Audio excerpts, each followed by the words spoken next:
Good afternoon. I'm Paul DiRienzo, host of The Torch. I'm Scott Ritter, former United Nations weapons inspector in Iraq, All right. Former Marine Corps intelligence officer, served in the Gulf War during the Cold War. All right. Yes, and so let me ask you, you've been watching what's been going on. I don't know if you want to talk about the domestic side or the wall or any of that, but just in general, what's your assessment of what President Trump has been doing in all the realms that you have experience in, which I've read, on your Wikipedia page, and I've heard interviews in Democracy Now!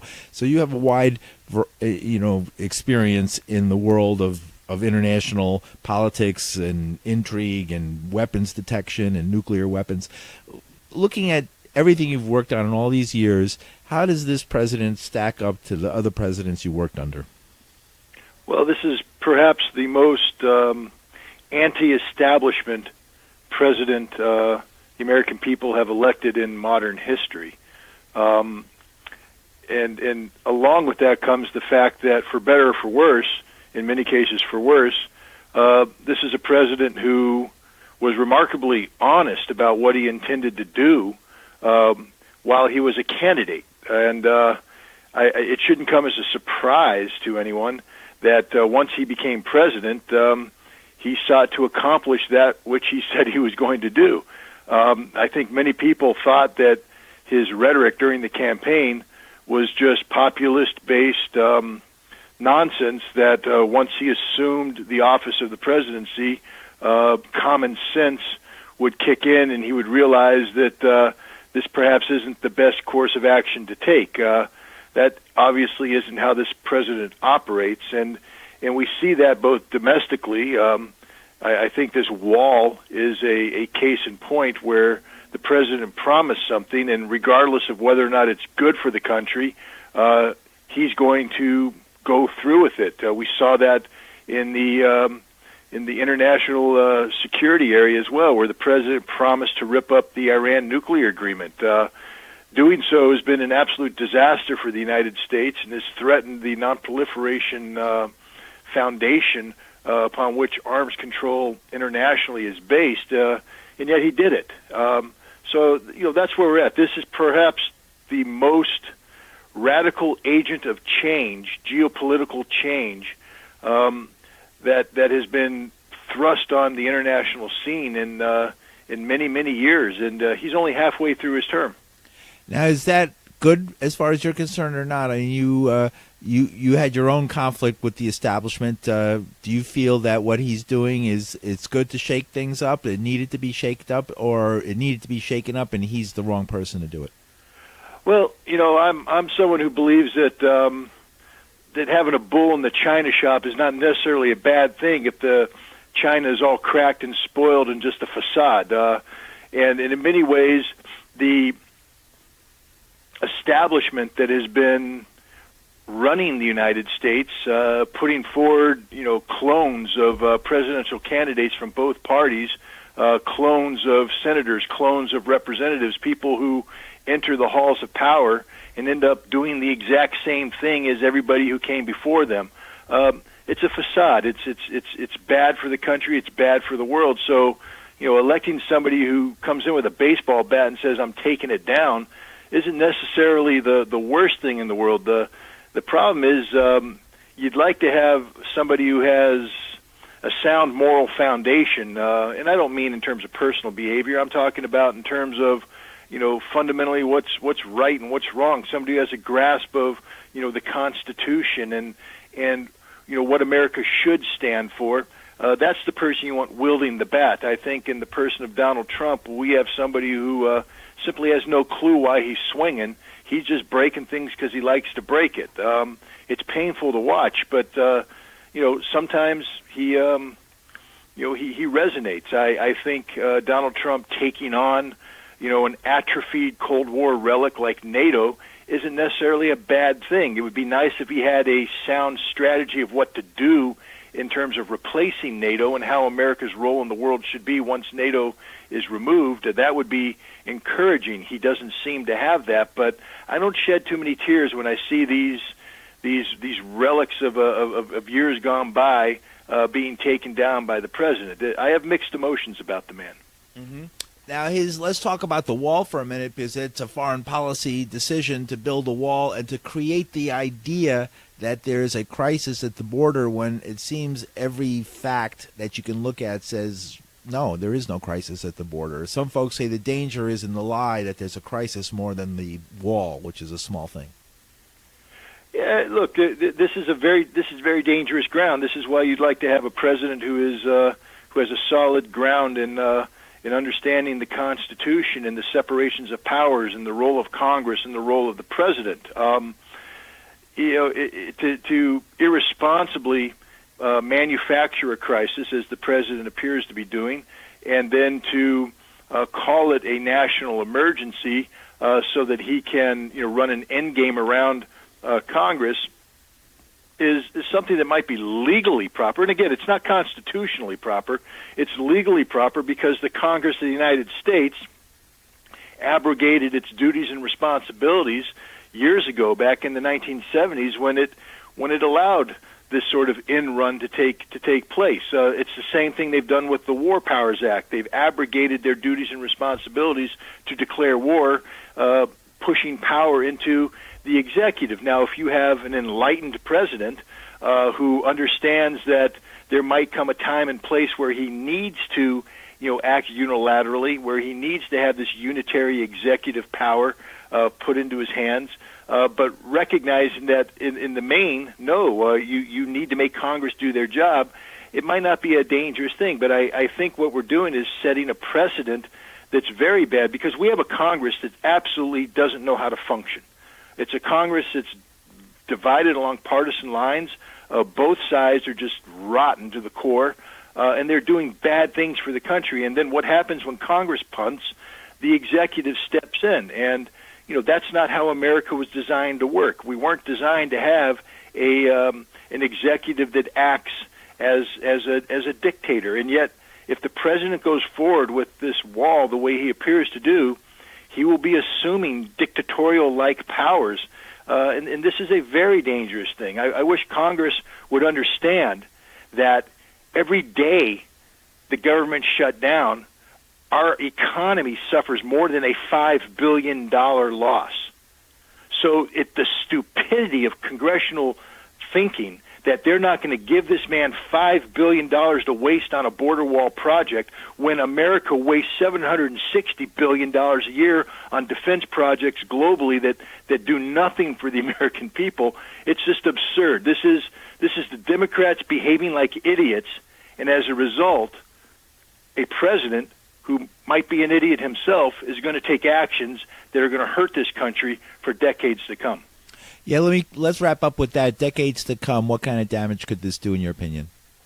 Well, you start attacking, the way government is supposed to operate in the United States, per the Founding Fathers, per the Constitution. That means that what goes forward here is just a sham. We're not going to be a democracy, a representative democracy, where people elect representatives to Congress who will do their bidding. People participate in an electoral process that puts a president in power, that Congress and the president, together with the judiciary that's nominated by the president, brought in by the consent of Congress, serves as a balance between the three. That will no longer exist. What we're going to have is absolute chaos in the halls of Congress, with a president that will assume increasing dictatorial powers. And down the road, that means not thank goodness, but thanks to our inability to control corporations funding American elections, it means that corporate interests, corporate powers, are going to be buying the presidency even more than they already do. So this will be a country, where we have a unitary executive bought and paid for by the corporations, who is going to dominate everything. That's not necessarily a country I want to live for. It's not a country I want to fight and die for. And that's the country we're going to get. All right. Thank you very much. Anything you'd like to add? Your book, for example, do you have a book that you're plugging? Is that we can mention? I just got a book out. It's called Deal Breaker. Donald Trump and the Unmaking of the Iran Nuclear Agreement, and it pretty much highlights some of the irresponsible actions by this president in pulling out of the Iran nuclear agreement and isolating the United States with the rest of the world. in undoing the principles of disarmament and nonproliferation he claims to embrace. It's a book that I think personifies this president's poor thinking process when it comes to the national security of the United States of America. And what could happen? What's the worst case scenario with Iran now that the president has pulled out of that deal? Well, the worst case scenario is exactly what's happening. The Iran nuclear agreement, put forward the premise that Iran does not have a nuclear weapons program today, and that worst case scenario, it would take Iran at least a year to produce the fissile material necessary to produce a nuclear weapon, and that would buy us time to respond. This also meant that the United States, for the first time in a long time, would be joining the world in engaging with Iran diplomatically to try and modify behavior that we find to be malign in the region. It was the beginning of a process of bringing Iran back into the international community of nations and bringing stability into a very dangerous yet critically important part of the world, that being the Middle East. The president, by withdrawing from the Iran nuclear agreement, has undone that entire process, and now we see his Secretary of State, Mike Pompeo, running around building up the threat of Iran, creating a case for war. We've seen this scenario before. It was back in the 1990s and early 2000s when a different set of administrations, first the Clinton administration, then the administration of George W. Bush, hyped up the threat of Saddam Hussein's Iraq and weapons of mass destruction that ended up not being there in order to go to a war that not only did we not win, yes, we got rid of Saddam, but we did not prevail. Iran emerged as the dominant power in Iraq, not us. But it also created instability throughout the entire Middle East. The Middle East is just now beginning to recover from that disaster, and now we're getting ready to thrust it into yet another American-made disaster by potentially going to war with Iran over a premise that is, it is producing nuclear weapons that is simply demonstrably false. This is a very dangerous situation. That's what ties into the whole thing on the wall, the made-up crisis. Absolutely, it's an absolute manufactured crisis. Iran is not a threat to the region. In fact, many of the things that we accuse Iran of doing, such as being involved in Syria, being involved in Iraq, being involved in Afghanistan, only have occurred because we invaded Iraq to begin with, that we went in and we pulled the thread on the material that was holding the Middle East together. And when the Middle East collapsed, we're surprised that because we didn't have a plan to deal with this collapse, Iran moved into the vacuum to stabilize the region so that it was not surrounded by unstable, hostile countries. Iran is doing nothing wrong. They're doing what they need to do to keep the region that they live in, they reside in, stable for their security interests. We sometimes, as Americans, lose sight of the fact that, we have to travel thousands of miles to get to the Middle East. All Iran has to do is step over a border, and they're right in the middle of a hotspot. It's in their interest to resolve these issues in a manner that, incurs stability for them. They're not a malign actor. They're an actor behaving in an entirely rational way, and had we continued to engage with them through a process of diplomatic engagement that began with Barack Obama when he entered this Iran nuclear agreement, we would be able to reach a common understanding of how each side should behave in the region to reduce the tension, the threshold of tension. That's how responsible nations behave, but not the Trump administration. He's surrounded himself with the same sort of neocon thinkers that George W. Bush surrounded himself with, and they're pushing us to the same, result, a military conflict against a Middle East nation based upon trumped-up, manufactured crises that, frankly speaking, we can't win. So you're referring to Bolton and Pompeo and these folks? Yes, I mean those are the two biggest players, the ones with the highest profile. John Bolton, the National Security Advisor, and Mike Pompeo, the Secretary of State. We lost the one, adult voice in that national security troika, Jim Mattis, who for his many faults, is a man who kept the president from increasing the amount of military action against Syria in 2017 and 2018, and has argued against, some of the more irresponsible tendencies that are promoted by Bolton and Pompeo. He's gone now, replaced by a Boeing executive. So there is no check and balance anymore. We have neocons whispering in the president's ear, and God only knows what the president's going to do. Wow, that's amazing.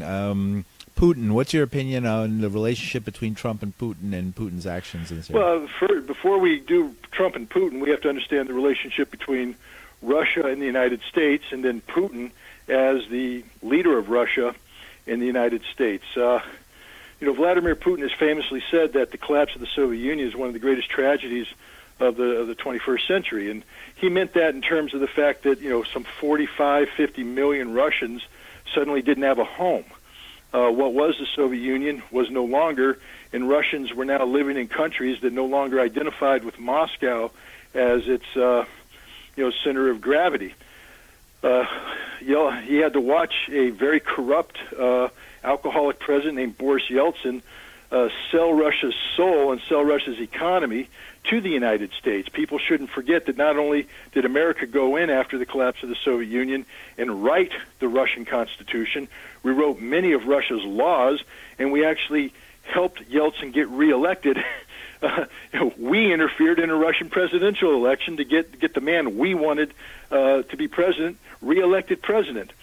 Putin, there's some information that's just been released in the National Archive, the transcripts of telephone calls between Bill Clinton and Boris Yeltsin, where Yeltsin is treated like a child. This is the leader of a nation, treated like a child. He begs for American help, and Clinton treats him like a child. The last 2 years, Putin is notated on the transcript as being somebody present while Yeltsin debased himself and debased his country. So when Putin took over, he basically promised the Russian people that this will never happen again. Russia will never sell its soul. And then he had to sit there and watch as George W. Bush withdrew from arms control treaties, as both George W. Bush, Barack Obama worked to expand NATO to Russian borders, something that we had promised we weren't going to do. And he said enough is enough. The final straw came when the United States interfered in his election, his bid for re-election. So there's a lot of hostility there between Putin and the United States. No love lost. So when a presidential candidate, in this case Donald Trump, runs on a platform that says, hey, I want to improve relations, and his opponent is Hillary Rodham Clinton, who was responsible for interfering in Russian elections when Putin was running for re-election in 2012, logic and common sense says that Russia will want the one person who says they want to have good relations to be president of the United States. Now, what role Russia played in this, that's still under investigation. That's still an open question. There's no doubt that the Trump campaign is not your classic American campaign. There may have been corruption involved. There may have been money involved. There may have been, Russian intelligence agents working from behind the scenes involved. This will all be, spelled out, hopefully, when the Mueller investigation runs its course. But it should not come as a surprise to anyone that Vladimir Putin wanted Donald Trump to be president when the candidate that he was running against, Hillary Rodham Clinton, had such an anti-Russian platform. Now, I will say this. Russia is not the threat to the United States that people are making it out to be. The last thing Russia wants is a war with the United States. The last thing Russia wants is an arms race with the United States. Everything that's transpiring in Russia today is a reaction to American policy. That had, in fact, Congress of the United States not attacked Trump for taking the stance he took in terms of betterment of relations, we'd live in a very different world today. One where we weren't spending over $1 trillion modernizing nuclear weapons because we would have entered into an arms control agreement where we would reduce the nuclear weapons, not one where we're tearing up critical arms control treaties such as the INF Treaty, but one where the INF Treaty would serve as the foundation for bigger, broader, deeper cuts in nuclear weapons. And I'm telling you, as somebody who knows nuclear weapons, any treaty that gets rid of these nuclear weapons is a good treaty. We don't have those treaties anymore. Mm-hmm. So the world is a much more dangerous place because of this hysteria that has surrounded the Trump presidency. I don't know what the truth is. I don't even think Robert Mueller at this point knows what the truth is. Hopefully one day we'll find out what the truth is, and if the president behaved in a manner which is inconsistent with American laws, which is inconsistent with his duties and responsibilities to put American interests first, then he should be held accountable. But until then, I'm somebody who believes that we should actually have better relations with Russia. Let's talk about for a minute nuclear modernization. $1.5 trillion. Trump just added $500 billion to it. Does the world need nuclear modernization? America does not need nuclear weapons, and the world does not need nuclear weapons. I think anybody who has studied nuclear weapons and the role of nuclear weapons throughout history understands that these weapons can never be used, should never be used. The problem with building a weapon that should never be used is once you build it, there is a temptation to use it.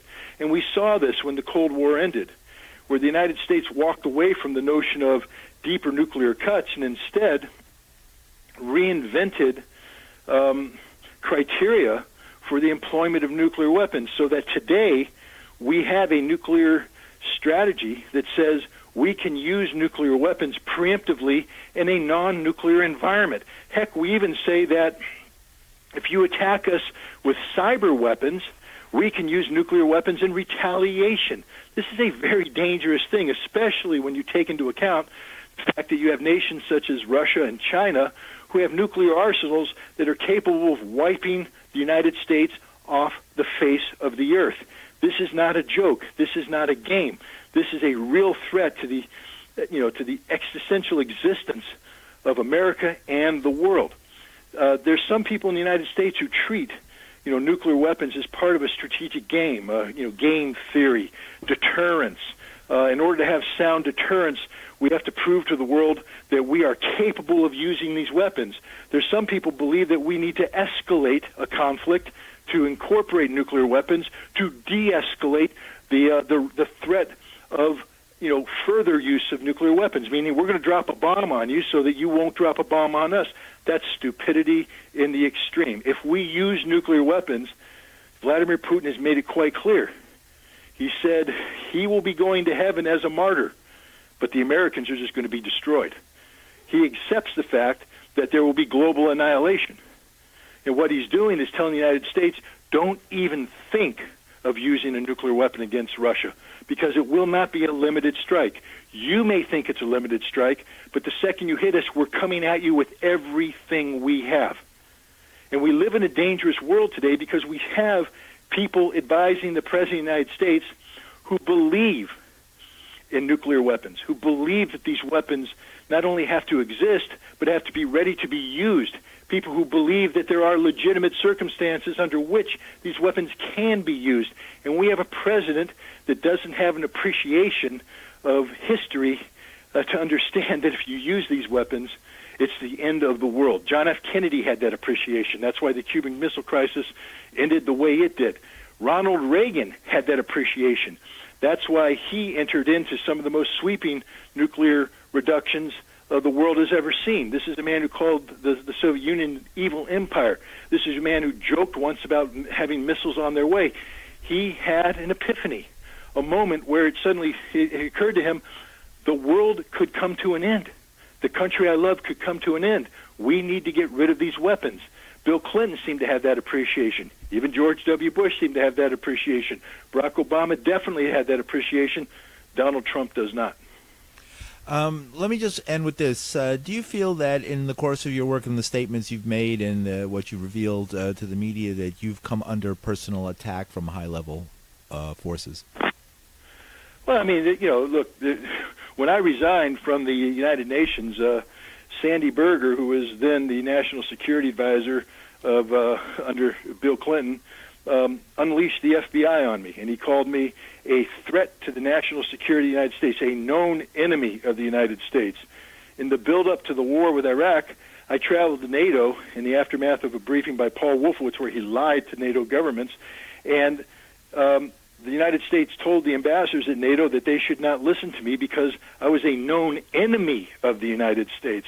So there's no doubt in my mind that there have been powers that have actively sought to silence my voice. Are you currently a registered Republican or Democrat? I am currently a registered Republican. I haven't voted Republican in a long time, and I maintain that registration because I signed up as a Republican during the time of Ronald Reagan, and I was a deep believer in some of the arms control measures that Reagan undertook. I was a big fan of George H.W. Bush and his unification of Germany, how he handled the collapse of the Warsaw Pact and the Soviet Union. I was highly disappointed in George W. Bush, and haven't voted for a Republican since then. Anything you'd like to add? No, I appreciate the opportunity to talk with you. All right, thank you very much.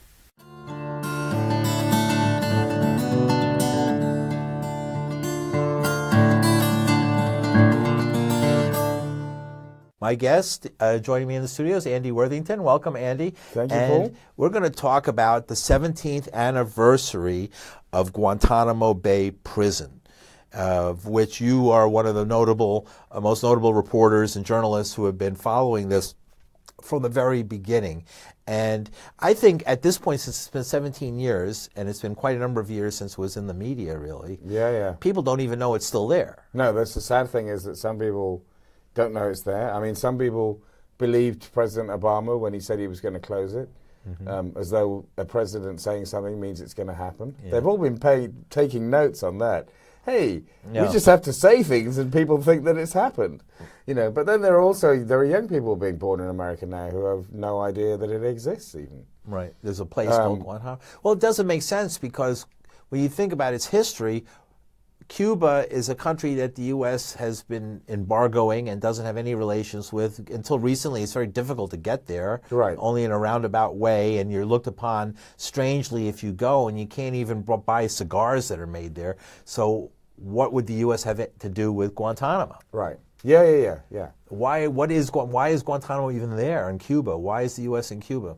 Well, they're there because they, from the Spanish War at the end of the 19th century, and what they got out of helping the Cubans was the beautiful easternmost bay of the island of Cuba, which is Guantanamo Bay, which they got as a coaling station, and then they turned it into a naval base instead, and set up. Sometime after that was when they set up this lease.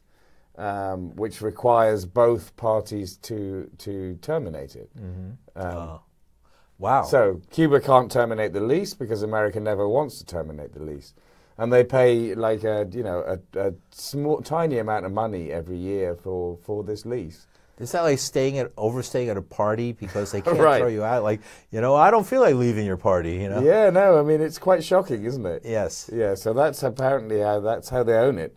What the deal is for there. They don't own it, and they chose it very deliberately for their war on terror prison because, technically it belongs to Cuba, but actually they decide everything about what happens there. How did Guantanamo get chosen? Do you know how the process that led to it being chosen as this prison for people who were arrested in the war on terror? Well, all I can remember from looking at what came out of conversations was that the Bush administration was looking at Guam and Guantanamo at one point.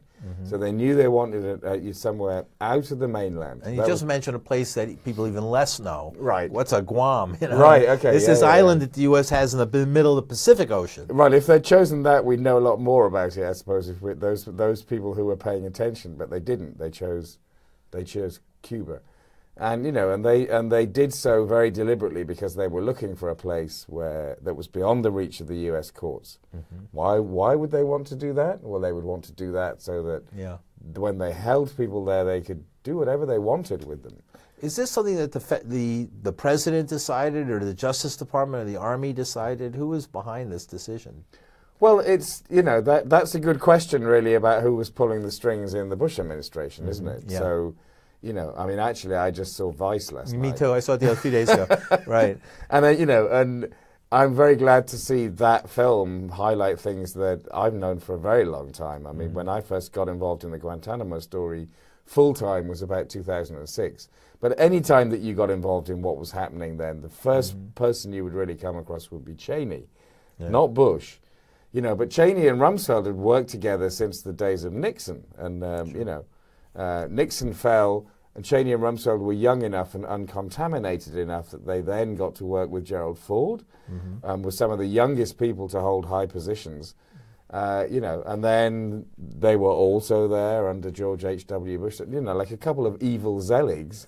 They're just everywhere, constantly turning up. And so Cheney was all over it. But Rumsfeld, you know, Guantanamo was a military prison. So formulating how prisoners were going to be treated in the war on terror, in other words, being deprived of their rights wherever it was something that, that obviously I think involved both of them. How did you get involved in 2006? Well, I actually, in 2005, what happened was that I'd been writing books about countercultural history in the UK, which involved civil liberties issues. So from civil, and looking at legal judgments that have been made in the UK. And so from civil liberties to human rights, it didn't look like too huge a leap. And like many people outside the US, and you know, I had been alarmed by what Guantanamo represented from the very beginning. Obviously, you know, people who were really clued up in America were worried, but the general message that was sent out to US citizens was, you know, we've been horribly attacked, don't worry about it. Orange jumpsuits, that's what people wear in the prison system. It was outside the US, people were, what the hell is this, when the first photos came out.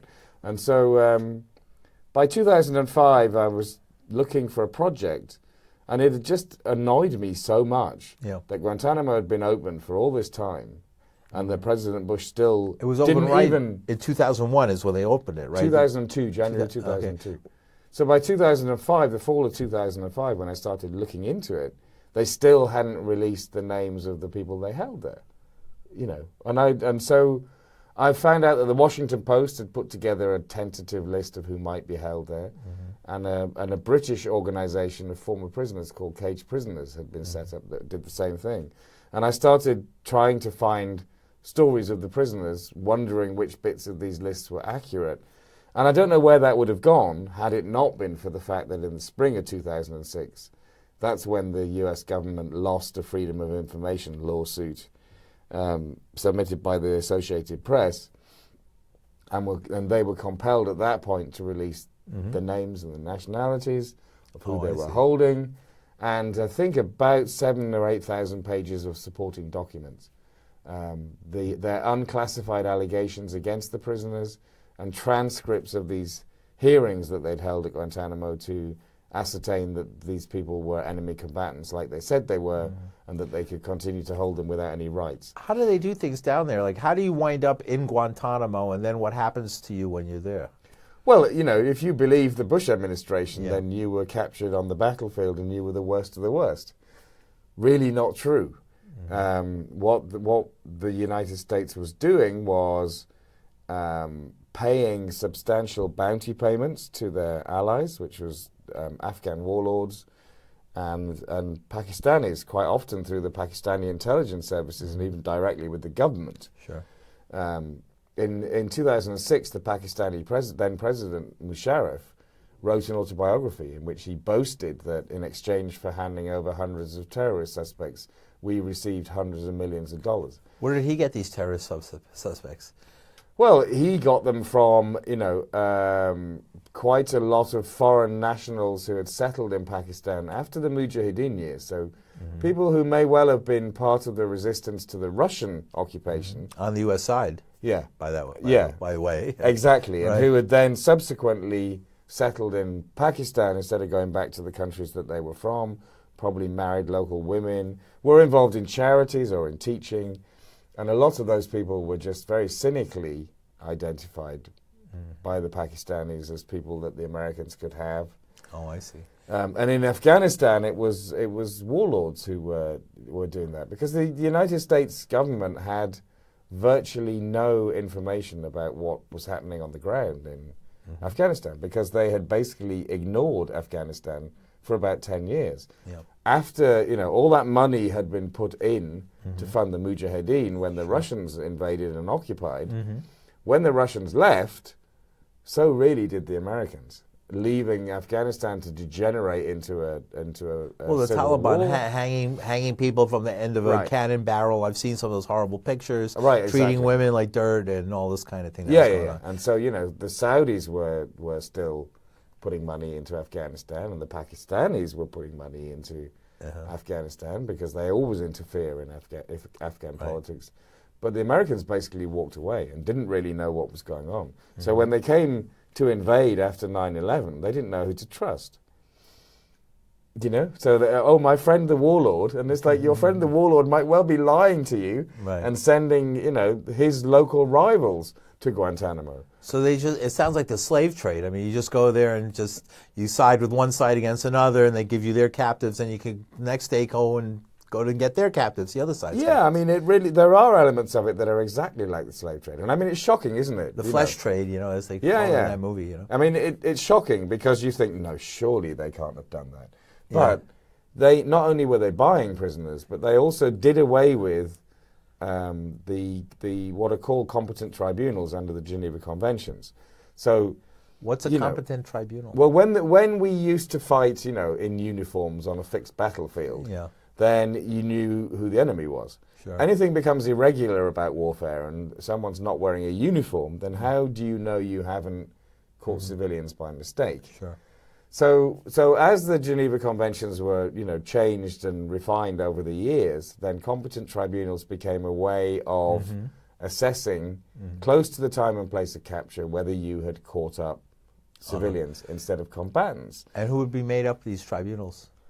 Military officers. So 3 military officers would do it. And they would check to see if they were really combatants or not. Yeah, and the person would be able to call on witnesses. And it sounds... In this world we're now in, where from the Bush administration onwards, nobody's gone by the book at all. It's kind of strange to remember now that actually in the first Iraq War, the Americans held nearly 1,200 of these competent tribunals, and in around 3/4 of those cases, discovered that they'd got civilians by mistake and sent them home.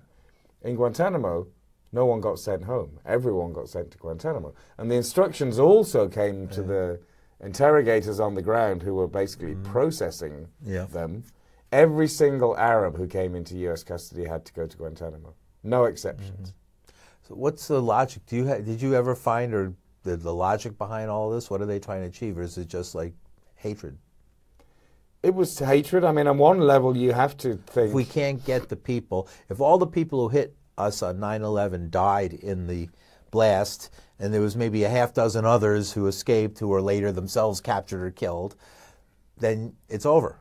Right. Yeah. And that's not exactly World War II, is it? No, I mean, it's hard no glory there, really. It's hard not to look at this and think that in some ways it was driven by vengeance and by just capturing people and then sending them that message to terrorize people into, don't mess with us, this is what we do. Yeah. But at certain levels within the administration, and I think throughout the whole of the administration, they also were attempting to pursue an intelligence-based approach to what had happened to them and who the enemy was and who they could track them down. But doing that so incompetently, I mean, it's astonishing. Yeah, well, it's quite 9/11 was, if you go by just 9/11 was a tremendous. In '93, they tried to blow up the World Trade Center. Right, exactly. Yeah. And there was many documents that were reported on over and over again that somebody wanted to get planes and fly them into the. It was common knowledge. Right. Yeah. It was often talked about. Yes, exactly. I reported it many times, because it was always like in the addendum of the literature from every sort of trial and everything that happened over and over again, and yet they still allowed it to happen. Well, I mean, my understanding of what happened in the run-up to it was largely based on actually The Looming Tower by Patrick Wright. Did you ever read that? I'm familiar. I had another person on who's done similar stuff here. That's the one I read. Right. I'm sure other people have that's a great one. The FBI and the CIA having different parts of the puzzle but not talking to each other. There you yes, go. that was part of it. But there was if you go some of the stuff I read, they were infiltrated heavily because they had allies, and a lot of the allies were not their friends, and they were giving training and stuff to people who were spies, like there were spies in our military, and Right. there were spies from the Taliban and from Al Qaeda deep inside the U.S. military. Right. Okay. Okay. Though that's very interesting. They were spies. Right. Okay. Left and right. And not the other way around, because No, because not the other way. We didn't have any spies in there. No, but they nothing. had spies all through the U.S. Right, military and stuff. Well, that's very interesting. Yeah. According to the story I got, and no reason not to believe it. Really, No. It makes sense. Actually, No, I mean, there were people who were seen. They were photographed at shooting ranges with military guys, and then their pictures turned up in lists of terrorists and stuff, and they were never touched. And it reminds me, we were earlier talking about Klaus Barbie, and the Butcher of Lyon. It was like where the Nazis were absorbed through Operation Paperclip into the American intelligence. Right. Yeah. No, absolutely. Very similar. No, to that. absolutely. They had data on Russia and stuff. What was going on? The U.S. was always what everybody told me. I've talked to a lot of State Department people. All they cared about was Russia. Right. Yeah. If they thought somebody could give them information about Russia, they really overlooked everything else. And these people, the people who penetrated the U.S. system, knew that was a way to penetrate. Right. Yeah. That's to say you knew stuff about Russia, or know stuff about Russia, and give it to them, and then not tell them about the real reason you were there. Yeah. Well, no, that makes perfect sense, actually. Yeah. So I mean, I did a bit of background on that, but obviously the main thing that concerned me was what happened after 9/11 and how people were treated. But I mean, it was it was impossible not to it was impossible to try and understand who was at Guantanamo, to understand something about the context of the Mujahideen and the Civil War and everything that had happened, because fundamentally, the U.S. ended up with so it didn't analyze who it had, and it ended up with a whole load of people at Guantanamo that they didn't really know who they were, and then they didn't give them the information that they wanted, and they decided that was because they'd been trained to resist interrogation by Al Qaeda. Whereas the truth was, no, you've got a bunch of nobodies. They haven't got anything to tell you because they don't know anything. Because that's like catch-22. I mean, how can you ever get out of that situation? Well, I mean, it's awful, isn't it? Yeah. And because a lot of apart from the fact that there were clearly, honestly, hundreds of people at Guantanamo who had nothing to do with anything, and weren't even wandering around Afghanistan with an AK-47. For the foot soldiers, what they were basically doing was saying, these are foot soldiers who, all their religious people had told them to go and fight with the Taliban. So they'd gone to training camps in Afghanistan, and they're involved with the Taliban in some way, in an inter-Muslim civil war. And then suddenly after 9/11, they're enemies of America. Right. And it's like, I mean, it doesn't surprise me that some of them would enthusiastically have gone, okay, America, great. It's a big leap to getting a job, coming to America, learning how to fly a plane and crashing into an airplane. Exactly. It's huge leap. And one of the judges, actually, in one of the habeas corpus cases, where, for a brief period between 2008 and 2010, around 36 of the prisoners got in front of a U.S. judge, and the U.S. judge impassionately looked at the cases and ruled against the government that they had no case. And before that was then shut down by judges higher up in the D.C. Circuit Court, politically motivated. There was one ruling by a judge who basically said, I'm ordering you to carry on being held, because when the United States invaded after 9/11, you didn't get out of the country quick enough. Oh, really? Yeah. It's like it's called catch-22. It is really catch-22, isn't it? Right. You can't, whatever you do, it's just going to be, they just raise the bar on you every time. Yeah. Right. So, all right, so how about John Yoo and all these people within do you focus on that in your analysis? Like who approved this and why it got approved and why they needed to have somebody in the Justice Department approve this? Yeah, I mean, John Yoo's role in it is significant. And he was an advisor to the president. He was an assistant he was in the Office of Legal Counsel, which is the branch of the Justice Department that is supposed to provide objective legal analysis to the president about what is and isn't permissible. And that would have been President Bush, George W. Bush. Yeah. But I think it was clear that that's what Cheney and Cheney's lawyer Addington wanted, was the cover for everything that they did.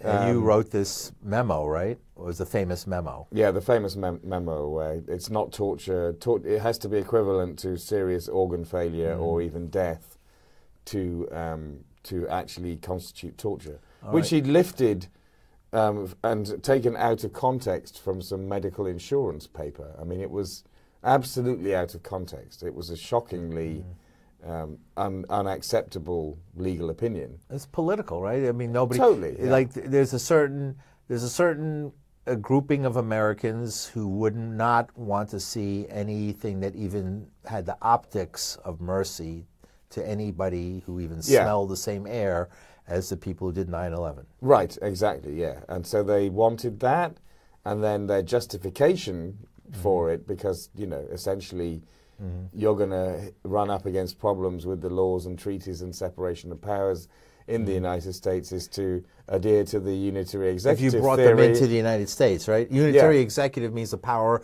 of the president to do anything he wants. Which was what was underpinning it all, was how can we get the president to be able to do whatever he wants? Right. Right, which is our new member of the Supreme Court is a big advocate of that, and Kavanaugh, who delivered some really not helpful Guantanamo opinions as well. Right? And what about torture? We talked about torture. Let's explore that. A lot of torture, a lot of waterboarding and stuff like that. How is it? Was it any different? What happened as far as torture in Guantanamo as these black sites? What was the relationship between Guantanamo and the so-called black sites? Well, it's interesting because the CIA had its own very specific program, which Gina Haspel, we talked about, was involved in, and which I think was quite clinical in a lot of ways. Whereas in Guantanamo, what happened was that there were numerous different agencies. I mean, I wouldn't be able to tell you how many different organizations were involved in the treatment and interrogation of prisoners, but some of them, their purpose was to gather evidence that could be used in future prosecutions. So, that's the FBI's basis for interrogations. But other people were there on the basis of, getting actionable intelligence and forget about the niceties of how that is achieved. Right. And some of those people were shockingly untrained at how to get from A to B. Even if that was acceptable that you were going to use this kind of violence, there was no proper framework for it. So in a way, if you look at the only visual evidence we've really seen of any of this, which was Abu Ghraib, where that was what was happening. That was a prison in Iraq, which was made famous by the photographs that showed they were torturing. They were humiliating. It was beyond torture. It was like some sort of personal humiliation. It was very homoerotic. Right. Very and weird. They were given quite a lot of leeway. Yeah. They were actually told a lot of the time, make sure these people don't have a good night's sleep. Yeah. But it was not, I don't think, necessarily that well defined as to what they were then supposed to do. Just have a little fun. To abuse them and have a little fun with them. Right, yeah. So you get that impression. So all of that kind of stuff happened in Guantanamo, where there were, where there were all kinds of stories that emerged. Bits of the story got unclassified over the years. And one bit I remember was when I think it was a bunch of FBI agents had compiled reports of the things they'd seen these other agencies do at Guantanamo, which had just absolutely shocked them. So, a prisoner who had been non-stop chanting verses from the Quran, and the so-called interrogator got so fed up that they literally wrapped his entire head in duct tape. And, and the FBI agent was, wrote, don't know how they intend to get the tape off. I mean, just cocooned his entire head in tape. Reminds me of the kidnapping of that poor teenager. She was the guy made her mother wrap her mouth in duct tape. Right. Before he killed her. Right. And this is like, it's interesting parallels to serial killers, Charlie Manson. Well, they were fishing around for their reference points in all kinds of unsavory directions, weren't they? Because, they had prisoners naked. They turned up or down the air conditioning, so it was boiling hot or freezing cold. They threatened them with dogs. These are devout Muslim men, so they sexually harassed them. They got the women that were working with the U.S. to do all kinds of inappropriate things with them. They played them really loud music. They played them white noise. They kept them awake for days. They had the frequent flyer program where they moved them from cell to cell every few hours, sometimes for days, sometimes for weeks, and sometimes for months, so they could never sleep. As soon as they fell asleep, they would move them to another cell, and the same thing would happen. Imagine that happening for weeks and weeks. Horrifying. I mean, you know. And people who haven't, you know, even if they were charged and found guilty of the most heinous crimes, you know, it was outrageous. So where are we at now? Last few minutes. Is this institution is still open and there's still people there? So the problem is 40 men are held at Guantanamo. President Obama did release nearly 200 prisoners, but he spent a lot of his time sitting on his hands because he didn't want to spend political capital overcoming opposition from Republicans, and then handed the prison over to Donald Trump. And the men held there cannot get out of that prison unless he wants them to. They are, call them what you will, political prisoners, his personal prisoners. There is no legal mechanism by which they can leave that prison. He doesn't care if they did anything, and it's obvious they probably didn't do anything, but his base is red meat for his base. Right, yeah, exactly. And so, you know, there are a handful of men there accused of, I mean, the men accused of 9/11 are held there. But the trial system that was set up for them, the military commissions, doesn't work. It's stuck in a Groundhog Day loop of... What would you like to see happen? I would like to see, obviously Donald Trump would have to go, the Republicans would have to go, some decent Democrats would have to come in. So we're already, you know, asking a lot. Yeah.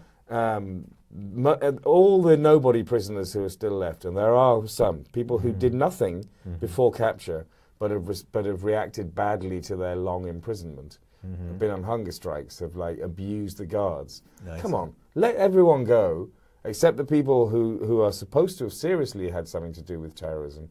Bring them to federal court, and you know, and let's put the whole of the rest of it behind us. And but federal court isn't the greatest place either, because we were talking about how, even though that is the civilian, and you are, you know, at least, you know, superficially have to follow the Constitution, there's problems with that as well. Well, I think that, you know, this is the great irony, is that the civilian courts have been too successful at prosecuting terrorism in which Muslims are involved since 9/11. The conviction rate is way too high. What happened? But if you're trying to solve the issue at Guantanamo, of these handful of people that allegedly did commit the serious crimes, and that, yes, you have tortured, but that if we ever want a resolution, I think they have to go into the federal court system. You'd have to put your hands up and say, we did terrible things to these people, and we really know that this is the best way to break justice. But let's try with what information we have to see whether we can give them a fair trial.